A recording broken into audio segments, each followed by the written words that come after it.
on, everybody on Facebook, on the podcast, on YouTube. I am here with Travis Thom on the Tim Macy Show, and I'm very excited about it because Travis is the Facebook Ninja. The reason he's the Facebook Ninja, I actually met Thom. Sorry, I guess I'm first names Travis Thom. Yeah, Travis Thom. Man, you're killing me. And I got my technical difficulties. I'm all over the place. So Travis Thom, I met you at Facebook. Yeah, that's right. You were awesome. You're climbing up the ropes and doing ninja moves, and that's how you became the Facebook Ninja. Dropped down for the rafters, and I was like, I got ads. No, so Travis, how long have you been doing digital, Facebook marketing, and kind of what's your backstory? How'd you get started? Great question. So I started in the real estate space when I was 19 years old, actually. Grew up in the industry, and I started off as a single agent, just door knocking, calling expireds, right, everything that you're supposed to do or supposedly supposed to do. And after several years of that, I was the youngest guy in my office, and I was just having a really difficult time getting anyone to say yes. And I my first year, my first summer, I think I door knocked like on 2,500 homes. And I was just kind of thinking there's got to be a better way, right? There's got to be like, that's when, in the year 2000, real estate and online were just starting to kind of heat up. So it wasn't until about 4 years later that I started really experimenting with online advertising and running campaigns online. Facebook really, didn't kick up until around 2006. But by then, I had already really gotten, pretty deep into landing pages, driving traffic to them, working with new construction home developments. And at the height of my career, I had about 271 listings. I had a team of 30 people. We were specialized in condo, townhouse, and single family, and we were building single property websites and landing pages for these condo, townhouse developments, and withholding pricing sheets and just driving like tons of traffic to them. That year that we had most of our developments, I became a top 30 under 30 finalist for Realtor Magazine, and we were doing a little over 16 million a year in revenue. In sales. So we, from there, I got into Facebook advertising and really started to play around with driving that to new construction developments based on psychographic, demographic analysis. We would take from these developments and kind of figure out who are the best prospects that can digest a certain type of media. And here we are today, almost a decade later, and now we run Facebook advertising campaigns across the globe. And we also have a Facebook training and coaching program. All right. So it sounds to me like you're a Facebook black belt, and I'd probably consider myself like a Facebook white belt, right? You're probably a green belt. You're there. Maybe I'm a green belt. All right. So if I am, just new, personally, look, I do a lot of this show to scratch my own itch, right? I bring people on that I want to talk to, not necessarily my listeners want to talk to. But my thing is this: I love putting out content, right? Like I'm putting out this show, we put out these videos, I try to put out content that engages. I don't always put out content that converts, right? If you're doing the Gary Vee thing, I throw a lot of jabs. I'm not great at the right hook. Talk to me about, how do you go from just content creation to client conversion? Content creation to client conversion. So great question. Well, so we live in the era of kind of digital snacking, right? Basically, everybody's just, thumbing through Instagram or Facebook, whatever it might be, and trying to find that one thing that just like captures their attention in that moment and read it, or they sign up for something like this and they actually stick it out. With digital snacking, you want to make your content that resonates with them, is relevant to that audience, but more importantly, being able to create a custom audience from it. So a lot of content that's out there, a lot of people aren't leveraging retargeting. So the best thing that you can do is what we would call it is building a top of funnel type of advertising. So let's say you have a video, you have a great video content of this, or let's say an open house, or a just listed property, or coming soon. You're building anticipation. You're walking through the property. You upload that, and you maybe rent to an audience of 400,000 people. You get, let's say, 50,000 views, and then you should retarget anyone that's watched over 50% of that video, and then run a Facebook lead ad campaign to them. Right? Download the list of all the properties that you can buy for under $325,000. You're segmenting that interest based on how long they watched that video, right? Because if they watched over 50% of that video, odds are they're very interested. So that's using content, retargeting those individuals that have watched that content with some sort of lead capture. And that's like your bottom of the funnel. So some sort of Facebook lead ad, or send them to Messenger, talk to us now, whatever it might be. But that content that you're retargeting them with is more hyper relevant now, because that person watched that video, or they read that article, whatever it is. And it can be done in many different ways, right? It's making sure that you can put the content out that you can then retarget those individuals that go to that content. Like right now, I have a blog article. If people go to that blog article and read about it, they're reading about something very specific, right? Facebook advertising. I then retarget anybody that went to that website within a lead ad to get them the download information, and then it goes into a drip email sequence, driving them to a product page. Same thing with real estate, right? Case study. Think about case study on how I sold this home for $17,000 over list price in only 12 days. See exactly how we did it, and I go to a blog post. Right, it has all the information about how you did it, and you kind of pivot into your listing presentation of how awesome you are at promoting properties. And then anybody that's read that blog post, let's say you're targeting homeowners, you're driving traffic to that blog, targeting homeowners, then you may want to follow up with, let's say, a home valuation ad or a market report ad directly after that. So leverage the content that you have. Everyone is living and swimming in content in the real estate world, right? You're pretty much there every day. So I would just package that, but make sure that you have a Facebook pixel, or make sure that you can build a custom audience from any content that you create, so you can retarget them. All right. Good stuff. I don't know if you turn your volume down a little bit. I'm going to have a little feedback. Andrea Daniel asks, what programs do you use to retarget? And this is a great question, which I think has a simple answer. But you talked about Pixel, you talked about custom audiences, you talked about retargeting. And I know for a lot of us, that sounds daunting. That sounds techie. That sounds like something that I can't sit here and do on a Wednesday afternoon. So tell me a little bit, like, what's the surface level explanation for what all this stuff is? Okay, so surface level. Let's see. So, surface level about how to do it. Sure. Whatever you think adds the most value to a listener that doesn't know what to use for retargeting.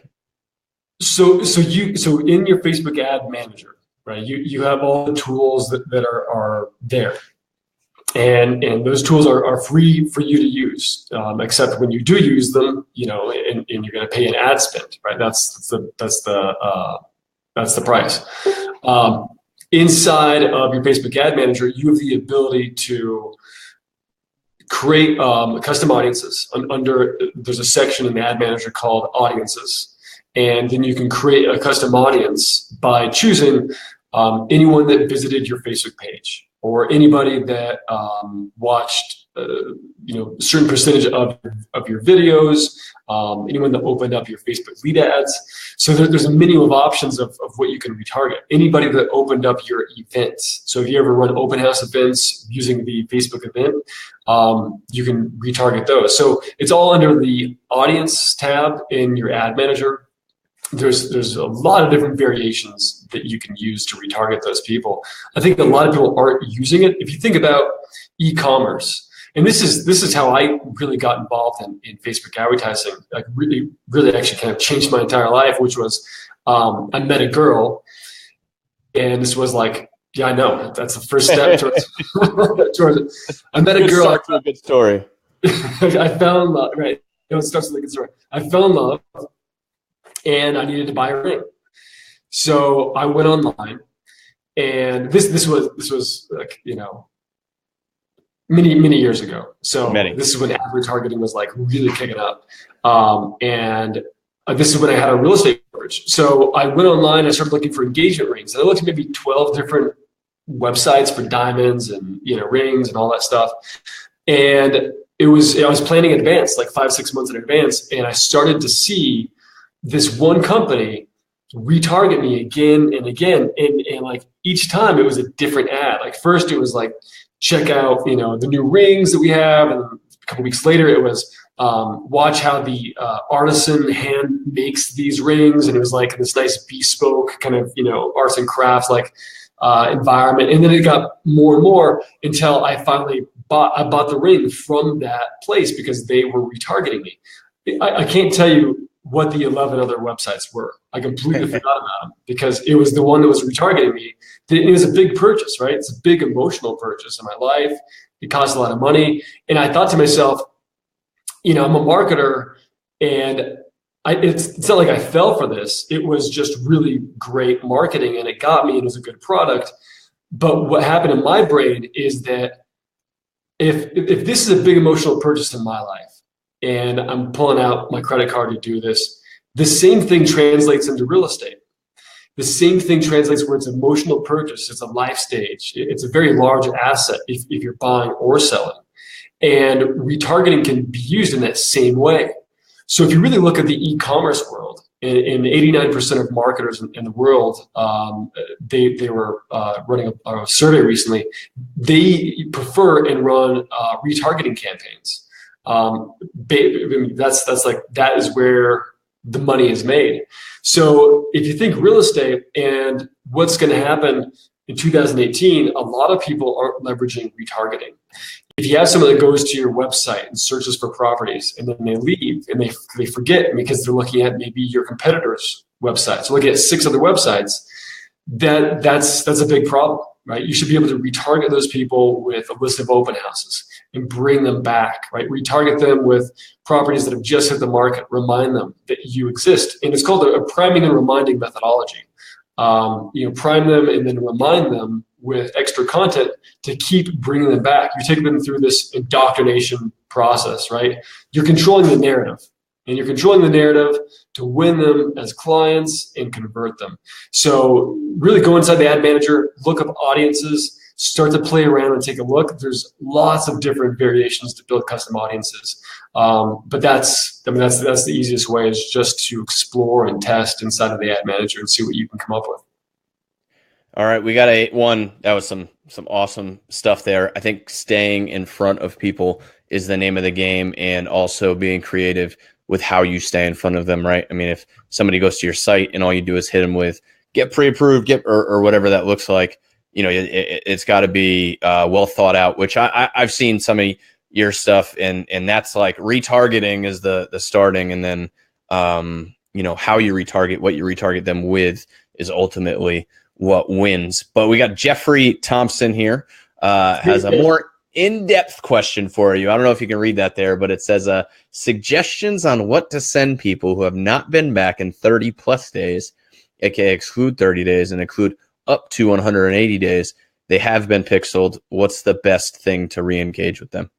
Great question, Jeff. So basically what Jeff is saying is, so you have a basic pixel on your website, let's say, you've been sending traffic there, and you can choose in the actual audiences, in the ad manager, you can choose the option of people that have not been to the site, your website, in X amount of days, or even go down and really, pretty granular, people that have not been to my property search, right, that URL string in X amount of days, 30 days, 60 days, whatever it is.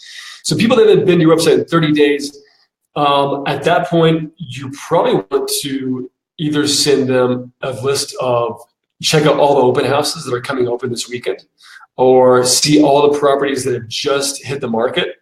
Download the list of all the properties that have hit the market in the past 7 days. So you're trying to deliver content and information that is based on what's coming up soon. And the biggest things that we see, because we're running lots of different campaigns, open house, retargeting ads, just listed ads, like these are all carousel ads, basically a list of properties. And they don't have to be images of properties that are actually being on the market in open houses. You can just have stock images and just basically program in there, retarget people that have not been back to the website in 30 days and then just let it run, right? And so every 30x amount of days, people that haven't been back, this ad is going to pop up on their newsfeed. But I would run a carousel ad with either open houses or properties that have just hit the market. Come check them out to bring them back. Or if you want to get more specific, there's one that we've ran before that says, hey, come back. It's been a while. We've made some changes. There's new properties on the market that I just want you to see. You haven't been back to my website in a while. So really be transparent actually about it. And we've used creative ad copy like that. And that gets a high click-through rate because they go, oh, wait, actually I was on that guy's website. And people know, they're sophisticated enough that they're being retargeted, some people. So just call it like it is. Say, hey, you haven't been back to our website in 30 days. There's some new properties that have just hit the market. Or depending on what their segmentation was on your website. Did they visit something about sellers? If you have that content, did you have something about buyers? Try and segment it that way. But that's what I would do. Man, I love the one. I mean, I think carousel ads are something that I'm playing with and trying to figure out. But to me, I love video, but the carousel ads get a lot more clicks and a lot more engagement sometimes. So that's something that I've been playing with. But when you talk about transparency, I mean, that's just awesome stuff. Like, like you said, people know you're retargeting them, and you have to get something that engages people. And even if, I don't know, 20% of the audience is going to get creeped out that that they haven't been there in 30 days. Right. I mean, whatever. I mean, I don't really care about that 20%. We're going after whatever percentage is actually going to work with us. Like one that we send is a did I drop the ball email if we haven't heard back from somebody on a drip campaign. Right. And like, did I drop the ball? Like, be honest. Don't always be in sales mode. Transparency will get you a reaction. And that's what we're looking for a lot of times. So one, lead ads. Look, lead ads is something that I know is very powerful. And I don't think everybody understands necessarily what the difference between lead ads is and just like their CRM, landing page and whatnot. So again, I'm always asking for like surface level stuff because I want to make sure we don't lose anybody. Yeah, but so if you can give me surface level on why everybody should be using lead ads and why it's a game changer, and then dive in deep on execution.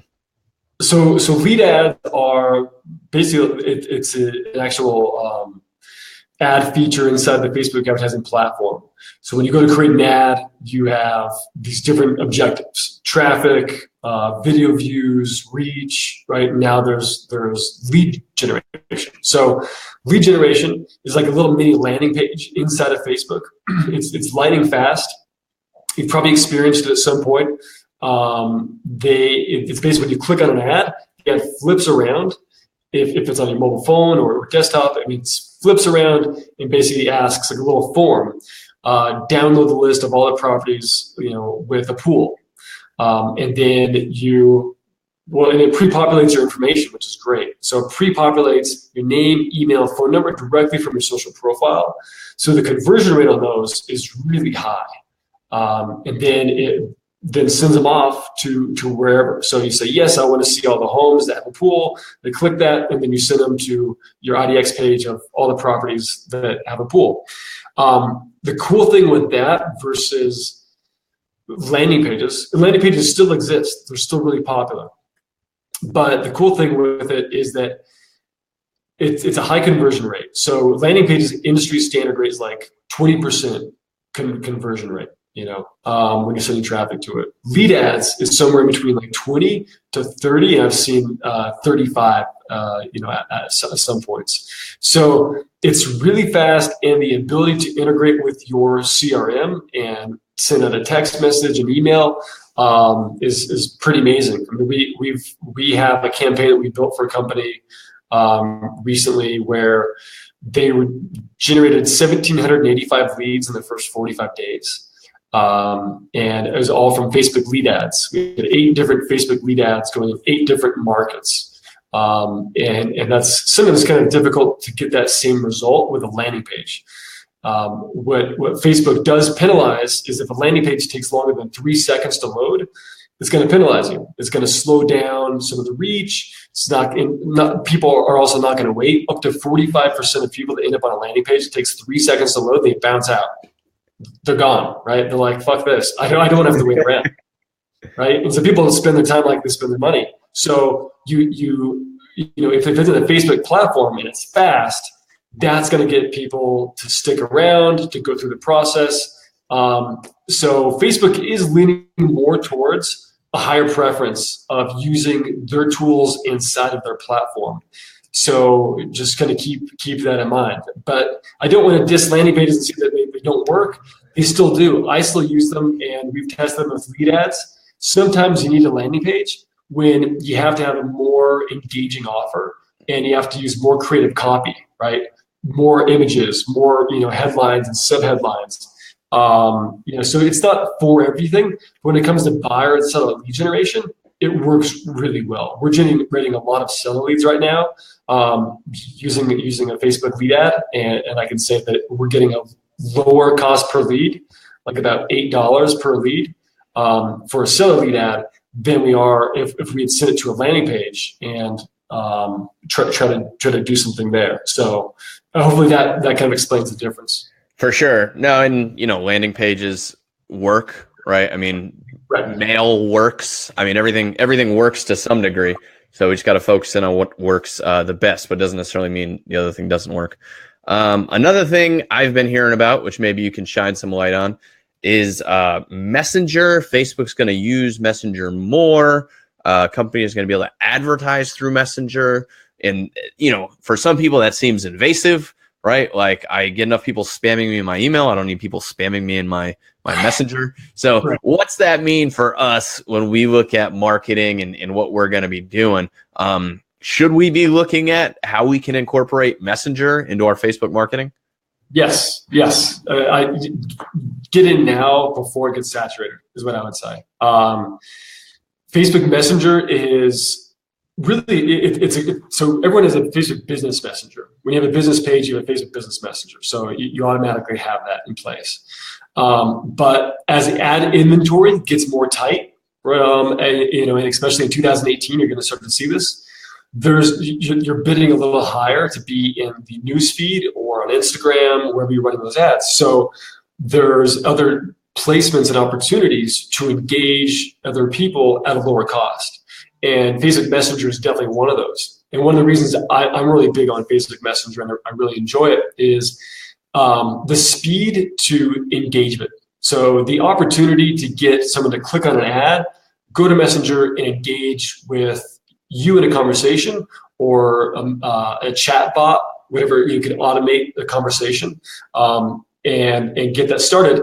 There's such a low threshold, right? There's not a lot of friction. And so what I mean by friction is if you send someone to a landing page, typically there's going to be some friction there, them having to enter their name, information, email, answer questions, and then go to the next thing. And then you're probably going to talk to them maybe at some point, maybe, right? I mean, if we get around to it.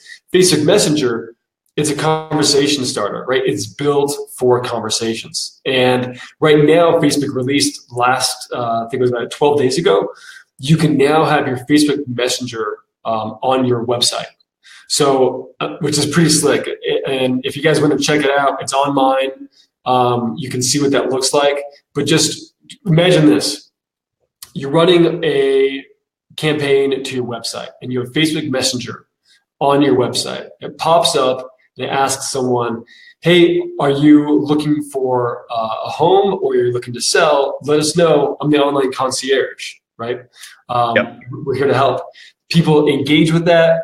And then it has a few pre-populated buttons here and there that says, great, are you looking for a home priced under X amount? Whatever it might be, or would you like a home valuation? You can then retarget anyone or create a custom audience of anyone that actually sent a message to your Facebook Messenger, right? Or drive an ad directly to people inside of Facebook Messenger. That's an actual ad placement, right? It's a sponsored ad that shows up in the header in their Facebook Messenger from you. And later, if you're using, let's say, something like mini chat or chat fuel, right, then you can run a broadcast message, almost like an email campaign to everybody in your messenger and say, hey, just really know I listed this property last Saturday, and I would love for you to see it based on our last conversation. I think it might be a good fit for you. Everyone in your messenger is going to see that message directed to them, and it's instant engagement. It's like a 99% delivery rate, and the open rate is somewhere around 90% as well. Now think about email campaigns, right? How many email campaigns are you deleting? I mean, do you start your morning and you're deleting like 50 different emails? And you're like, no, I'm not going to do that. Messenger, most likely you're going to open it before you even delete it. You're going to read it and see what it's about. And if it's from a relevant past conversation, that's even more impactful. I like it. You mentioned ManyChat, something that I've toyed with in the past, but never really figured out. But there's some interesting strategies. One, I know my buddy Brian Kochi out with Whistle Realty does is like comment below, like comment info below, and we'll send you a message. And then those messages, like the things you put in that dialogue, like, here's the info on the house. If that's all you need, message reply just looking, right? Like ask them to reply something so you'll stop bothering them. Little do they know, once they reply to you, you're going to bother them more because they've now engaged with your post. So there's a bunch of different tactics. Like, and people are being really creative. Whenever Facebook unveils some new tool, it's interesting to see like what people do with it, right? Because they start being creative and doing some interesting things with it that maybe you didn't think of before. So when you start talking about content that you're going to put in Messenger, what are some like interesting creative things that you can do with that? Damien just asked, is this a platform to ask opinions on chatbots? I would say it is. Yeah, I'd say it's appropriate. What do you got? What's your opinion on chatbots?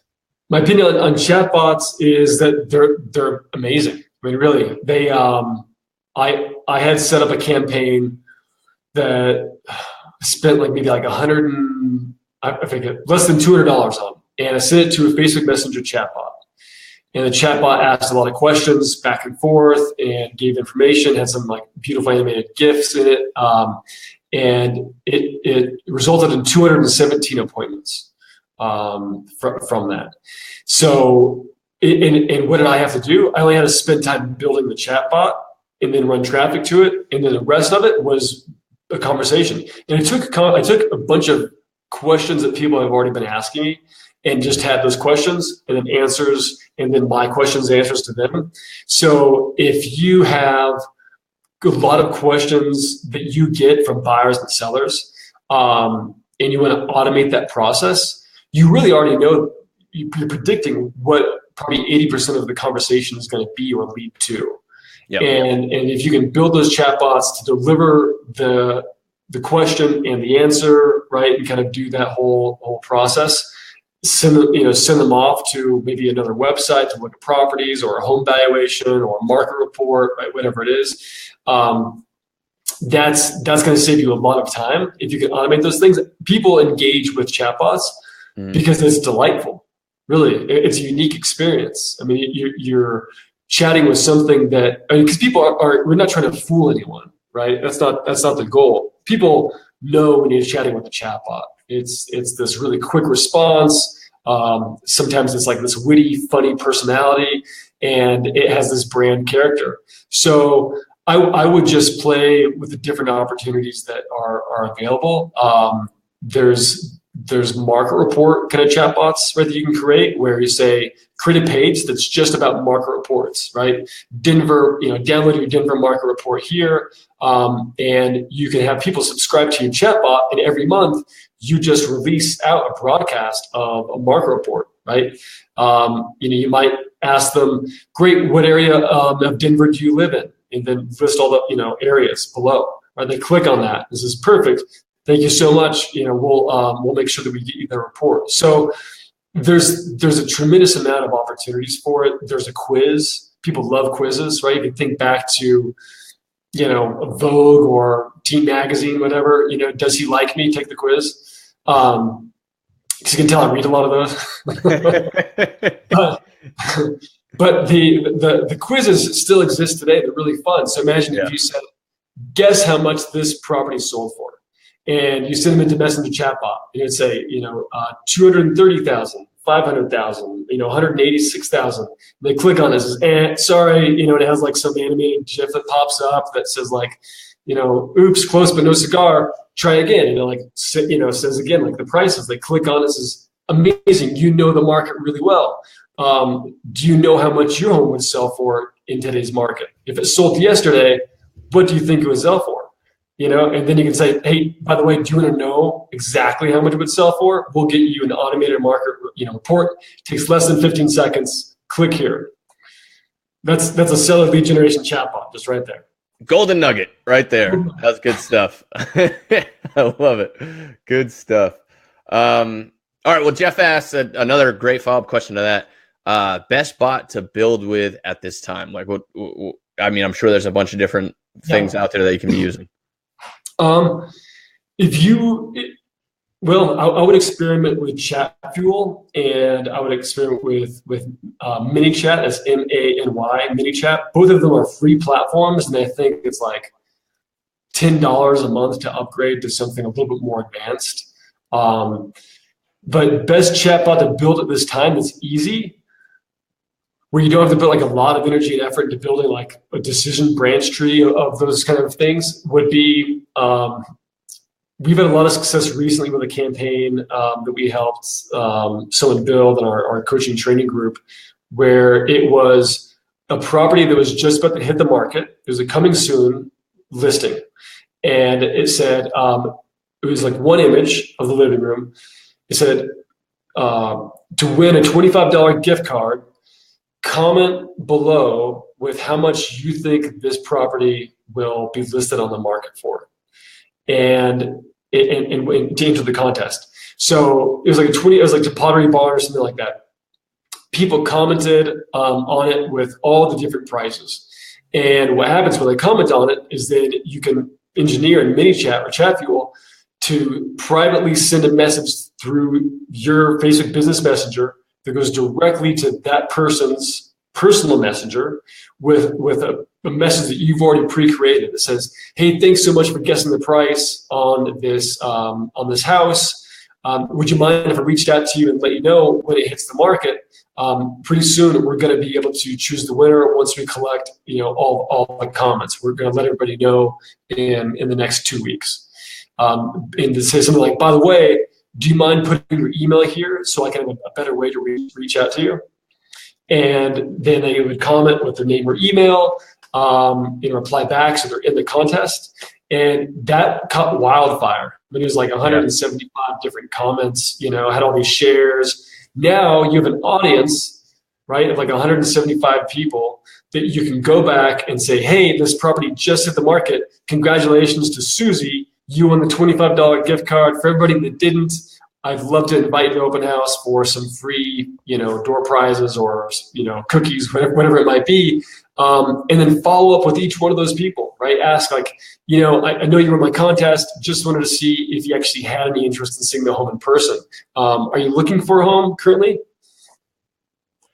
And now because you have gotten them to reply to your message, right, you can now advertise to them in that way where you couldn't before.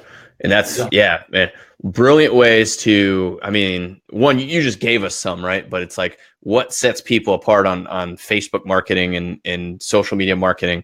I don't know how many times a week I hear, oh, I spent money on Facebook and it doesn't work. You know what I mean? Like, it doesn't work. Like, I can't get leads on Facebook. It doesn't work.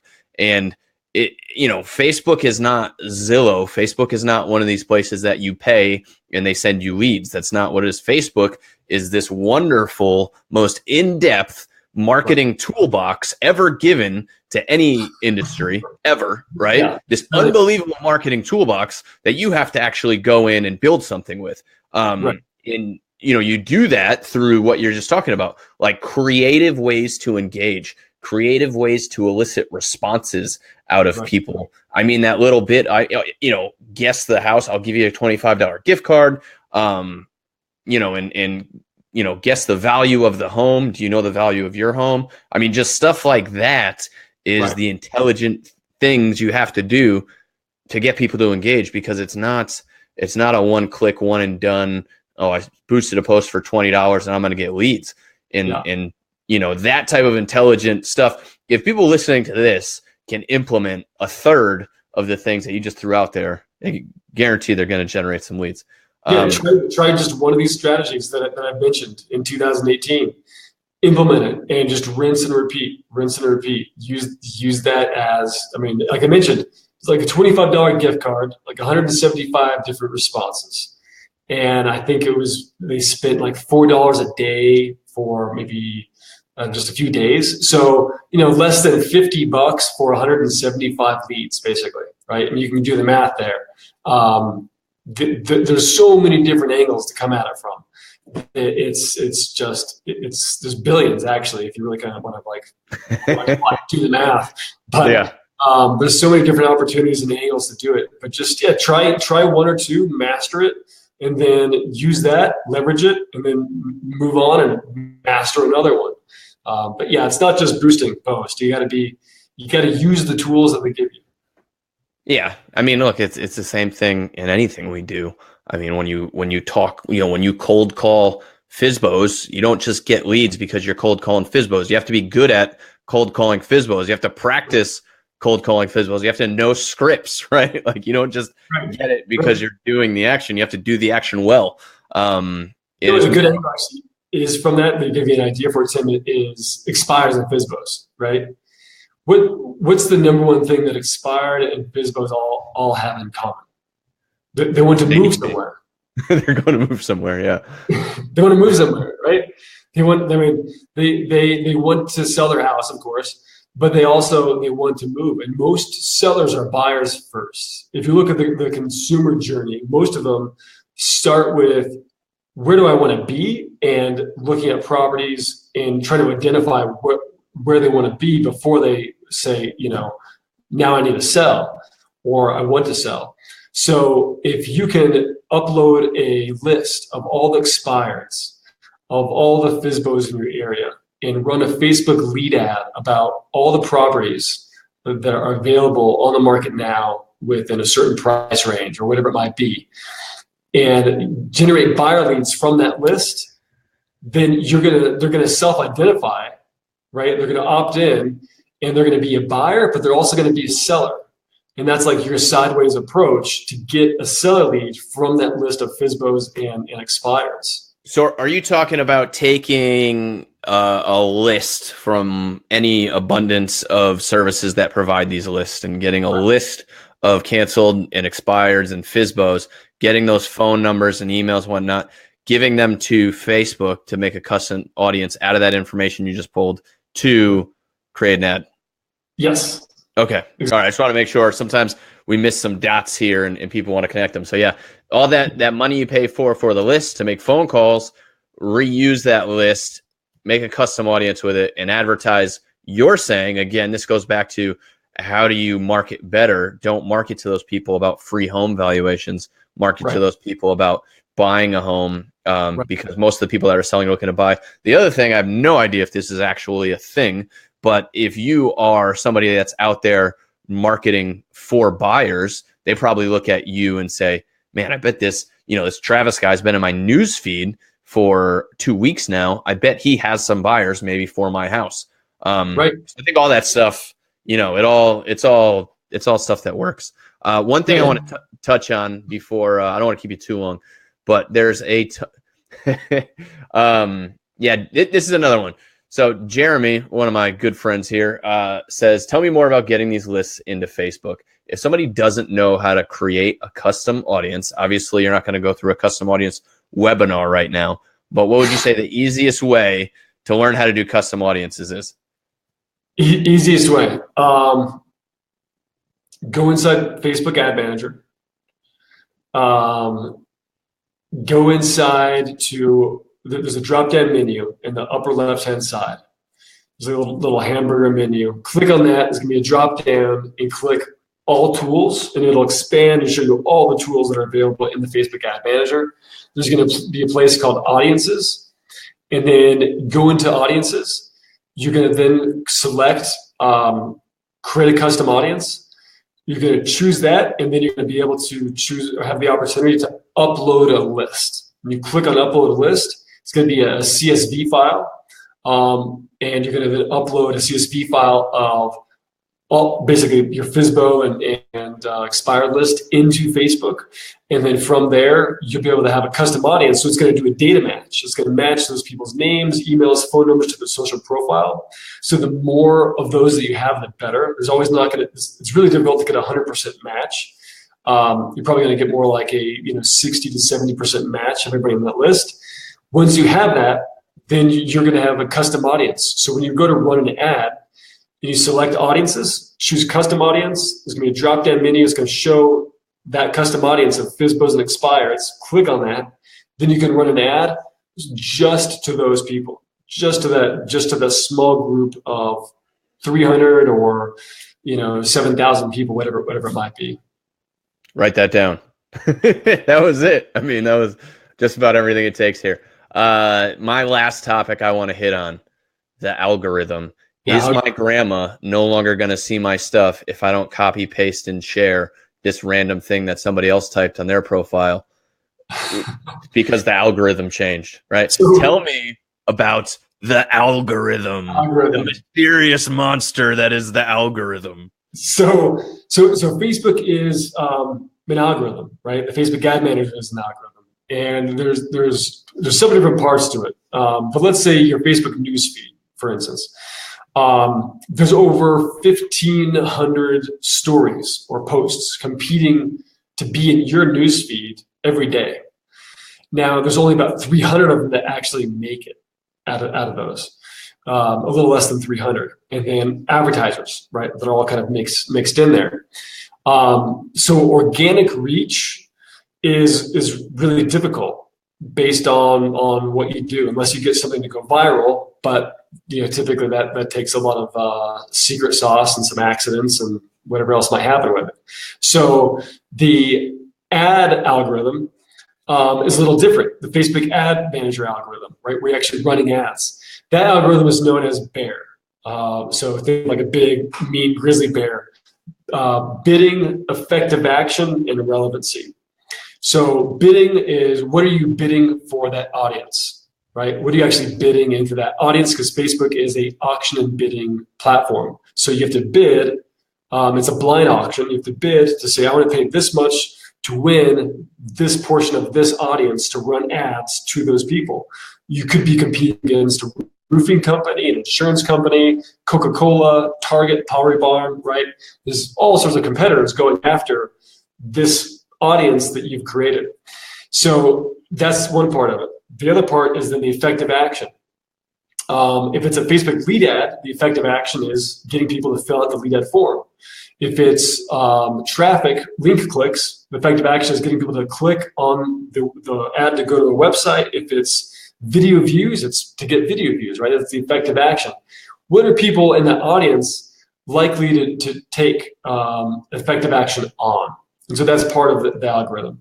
Then there's relevancy. How relevant is your ad? The ad imagery, right? Is it like a local landmark?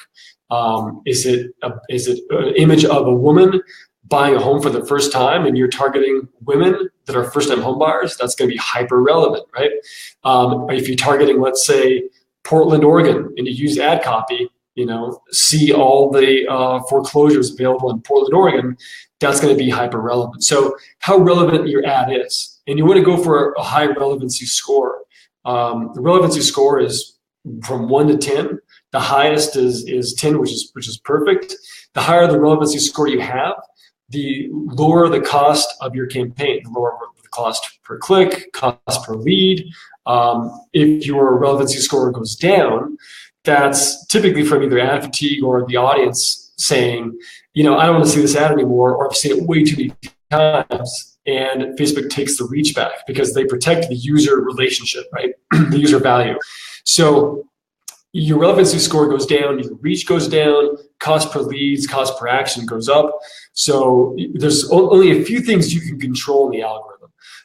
Really bidding and everything that you prep beforehand of the ad imagery, the ad copy, making sure that all those things are just right and they speak to the actual audience you're delivering the ad to really get the best results. And so that's what we know of the Facebook algorithm. It's really complex. It actually looks like if you draw it out, it's like a helix. And that goes into some other like really kind of deep, nerdy kind of stuff. I won't get into that, but that's the Facebook algorithm, the bear. It's the bear. Well, the relevancy thing, the effective action thing's really interesting because, that came up, I don't know when that thing started, but it's like, you see that and you're like, what do you want your ad to do? And I don't really think much of it.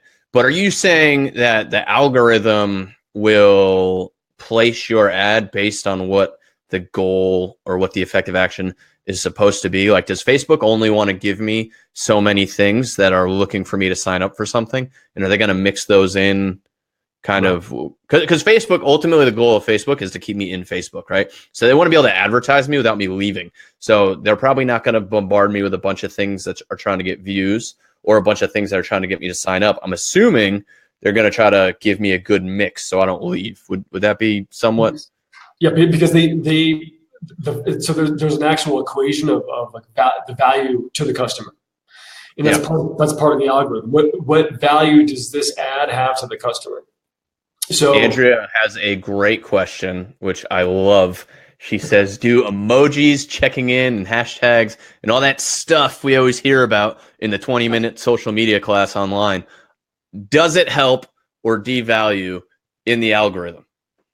That's a great question. So Facebook, so emojis are great in terms of creating what I call thumb stoppers, right?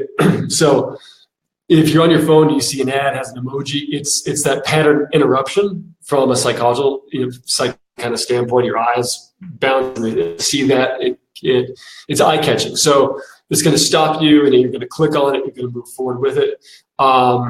It humanizes the ad experience a little bit as well. So if you get a higher click-through rate, and this is kind of the equation right here, which is that the higher the click-through rate, the higher the relevancy score you're going to have, the lower cost per ad, lower cost per lead, lower cost per click, in terms of your campaign. Checking in hashtags, those kind of, it's hard to say exactly where those are placed in the algorithm. Hashtags, I think that kind of helps a little bit. But when you're talking about things inside the algorithm, running those ads, it's hard to say what's going to get the most, but I can tell you that if you can get people to share, comment, and like, that is Facebook's social currency right there. So Facebook values it in that order: shares, comments, and then likes. So if you can get a lot of shares, a lot of comments, and a lot of likes, that's going to push you up in the Facebook algorithm. That's going to start to win at auctions. Facebook is basically, you're telling the machine, right, this computer, that people are dealing with this and they're enjoying it and they're liking it. So let's find other people that also like this, right? Because this is of value to them. So then it's going to serve it up and find more people and deliver that there. So Travis, just to clear this up, I want to make sure there's no misunderstanding. You're telling me that if the 15 people watching this video right now were to comment on it and share it and like it, that it would do better. Do better. So do Tim a solid. Do better. For these like it, comment, share it. Let's do it. This is our experiment right here in real time. let's share it, let's get it out there, and it'll start to rise up. So yeah, hopefully that makes sense. But yes, emojis work for higher click-through rates, for higher conversion rates on the ads. But not necessarily, but yes, so in a way, it does help feed the algorithm because you get higher click-throughs, higher relevancy, and it just kind of feeds up from there. So one thing, man, SEO, right? And a lot of this algorithm stuff is going in the direction that I've seen a lot of the SEO stuff went, where every guy in town can tell you how to like put links in certain places to increase your whatever. My view on it is this, is like the nerds are trying to make sure that the content that appears first is content that people want to see, right? They want to make sure good stuff ends up first. So if you're trying to become the first thing that pops up, make better stuff. Stop trying to like game the system, right? Like just put out good content. And if emojis are good content and people like emojis, put emojis in there. If people like seeing me fall in a pool at the end of a video, I'm going to fall in a pool at the end of a video. Like put out content that people want to see and don't worry so much about like gaming the system. Does that make sense? Yeah. Exactly. So to put this into perspective a little bit, which is that how the algorithm and the ad platform works, you can have someone like Target or Coca-Cola, let's say, like a really big advertiser, coming in and spending, let's say they're spending $500,000 a month, right, in ad spend, and your market area is targeted in part of that campaign, and they're targeting the same audience that you're targeting, but you have maybe $5 to $10 a day maybe in ad spend, and you're running your own campaign to that same audience. Well, naturally, you would think Coca-Cola or Target with that big ad spend is going to crush you, right? That they're going to win.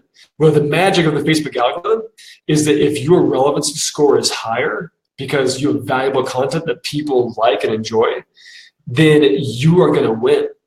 You're only spending $10 a day. They're spending $500,000 a day.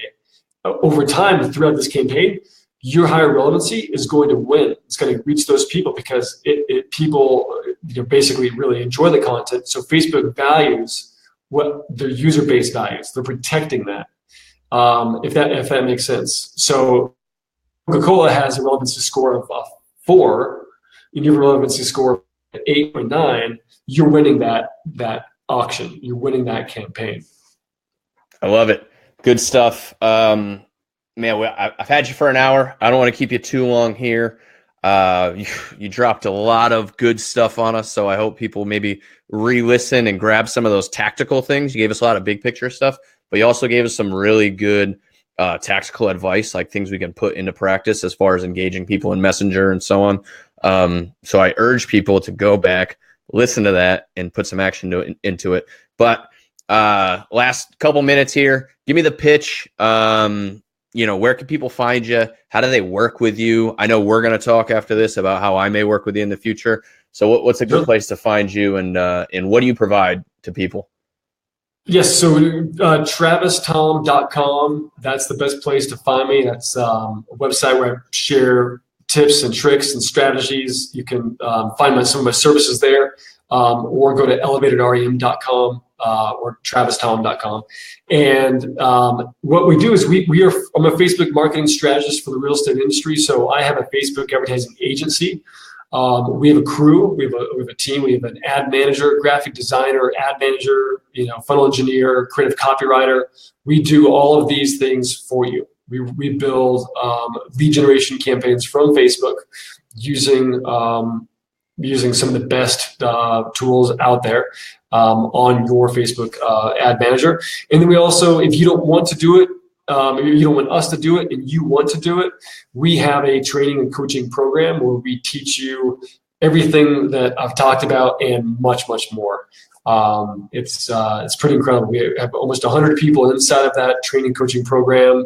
And every week we have support calls. We're on there working with people. So we're actually like face-to-face screen sharing inside of your ad manager, going through and building campaigns with you, and teaching you new strategies every week. And we actually give people ad copy and ad designs. It's a fun place. We've got a lot of people that are becoming lead generation ninjas inside there. So Tristan. You're late to the party, Tristan. I know you just got booked for the big Gary Vaynerchuk conference. Yeah, that's exciting. It's really exciting. I still haven't told my wife. I'm going to try to figure out some way to go. I'm taking a couple trips in January, so we do have a 2-year-old at home, and not the easiest to handle on her own. But you got to go to stuff like that. You got to be learning. You got to be able to put yourself around people that are growing so you can grow too. So I'm excited. If I don't make it to that, I'm going to a bunch of other ones. But yeah, when I see Travis, Thom, and Tristan, there's too many first names getting in the mix here. But Travis, thanks for being on. I really appreciate it. I think people are going to pull a lot of value out of it, as much value as I probably pulled out of Tristan's interview. And go see Tristan. Go to Miami if you can. Is it Miami? I think it's Miami, right? I think so. Yeah, I'll be checking out plane tickets there. So if anybody wants to like pack in 8 of us into an Airbnb and do this on the cheap, give me a shout. Hit me in the messenger box there. If I reply to you, you can then advertise to me. I hope you learned that today. And yeah, we'll roll from there. So thanks for being on. We're going to call it a day, and we will see you next Thursday with Greg Haig of Stop Zillow. That's going to be a fun one. So we're going to talk to him on why should we stop Zillow? I don't know. Let's find out. We'll see you next week. Thanks, guys. Take it easy.